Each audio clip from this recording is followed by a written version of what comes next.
Pemirsa, masih bersama saya Syifa Aulia dalam Berita Kaltim hari ini. Kembali kami sampaikan 3 berita utama Kaltim hari ini. Gegara diteriaki maling, seorang pemuda di Samarinda babak belur dihajar warga.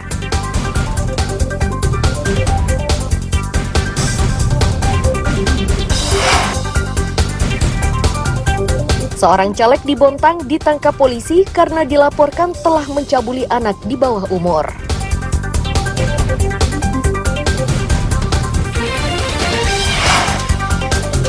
Wali Kota Samarinda memberi klarifikasi ke Bawaslu terkait dugaan mobilisasi Ketua RT untuk memenangkan salah satu caleg.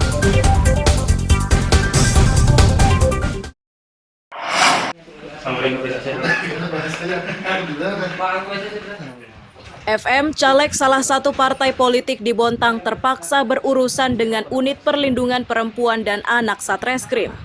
Ini setelah caleg tersebut dilaporkan ke polisi oleh seorang gadis di bawah umur. Dalam laporannya, korban mengaku telah dicabuli pelaku. Ironisnya, pelaku ternyata pimpinan salah satu pondok pesantren. Kasat Reskrim Polres Bontang Ibtu Hari Supranoto menyatakan korban melapor ke kantor polisi bersama kakaknya.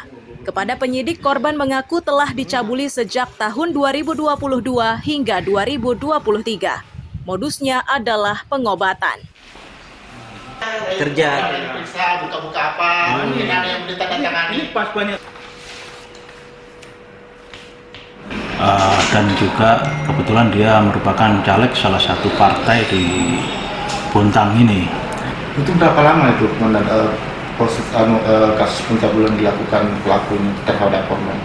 Lumayan lama, lebih dari mulai periode 2022 sampai dengan 2023. Ini di bawah umur?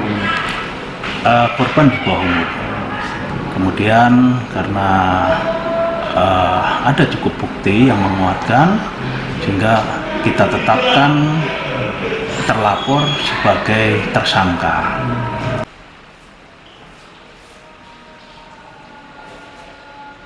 FM telah ditetapkan menjadi tersangka dan terancam hukuman 15 tahun penjara. Itu karena ia dijerat Undang-Undang Perlindungan Anak di bawah umur. Amir Hamzah dan tim liputan melaporkan dari Bontang.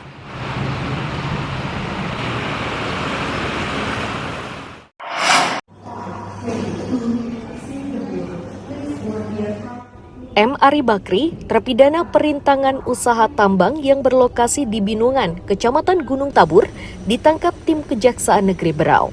Ia ditangkap di kawasan Taman Sari, Jakarta Barat, Senin 22 Januari 2024 tengah malam setelah hampir 4 tahun buron.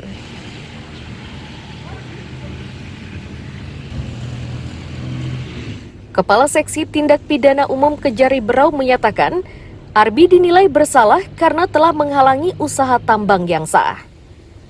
Untuk menangkapnya, tim Jaksa Berau dibantu intelijen Kejati Kaltim.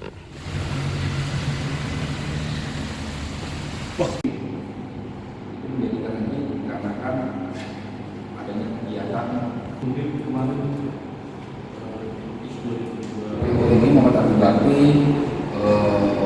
perkaranya itu merupakan pengembangan dari perkara sebelumnya di tahun 2020 mengenai kegiatan menghalang-halangi kegiatan usaha penambangan berdasarkan kegiatan penambangan yang mempunyai izin usaha yang sah. Jadi bukan terkait penambangan ilegal, tapi tindak pidananya yaitu menghalang-halangi kegiatan pertambangan. Ini sekaligus juga mengklarifikasi yang kami sempat salah ketik tadi di medsos kami.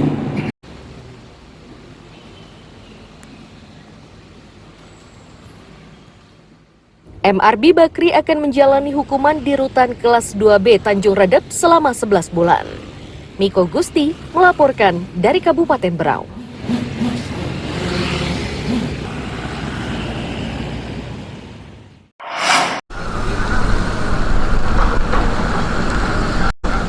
Tim Inafis Polresta Balikpapan membeberkan hasil penyelidikannya terkait kebakaran di areal PT BES Balikpapan. Saat melakukan penyelidikan, tim ini membutuhkan waktu hingga 2 jam. Olah TKP ini baru bisa dilakukan 2 hari setelah kebakaran karena lokasinya cukup rawan dan mereka harus berhati-hati.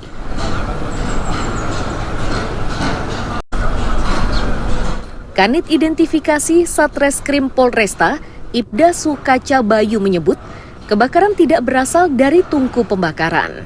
Titik api muncul berjarak 30 meter dari tungku pembakar barang bekas.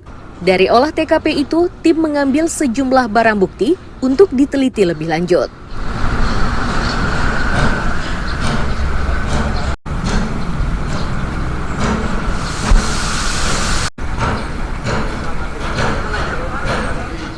Untuk awal daripada terjadinya kebakaran itu, kita masih melakukan penyelidikan dan pendalaman karena di sana memang tempatnya pembakaran sampah itu. Namun dari penjelasan saksi yang ada di TKP pada saat kejadian itu berada bukan di tungkunya. Jadi tungkunya itu kan menggunakan inserator ya, alat khusus pemanas itu. Berjarak kalau tadi tunjukkan titik awal apinya itu sekitar ada mungkin kurang lebih 30 meter posisinya. 30 meter dari tungku. Dari ya posisi tungku. Kan itu kan ada tower apa namanya itu pembuangan asap. Terobong. Nah, itu berjarak kurang lebih 30 meter kurang lebihnya. Karena kita nggak bisa nyampe sana karena kondisi bangunan sangat rawan. Jadi kami mengukur dari seluruhnya saja. Sampai seperti itu. Dan untuk penyebab kebakaran kami masih belum bisa memastikan, dalam arti kami masih melakukan penyelidikan.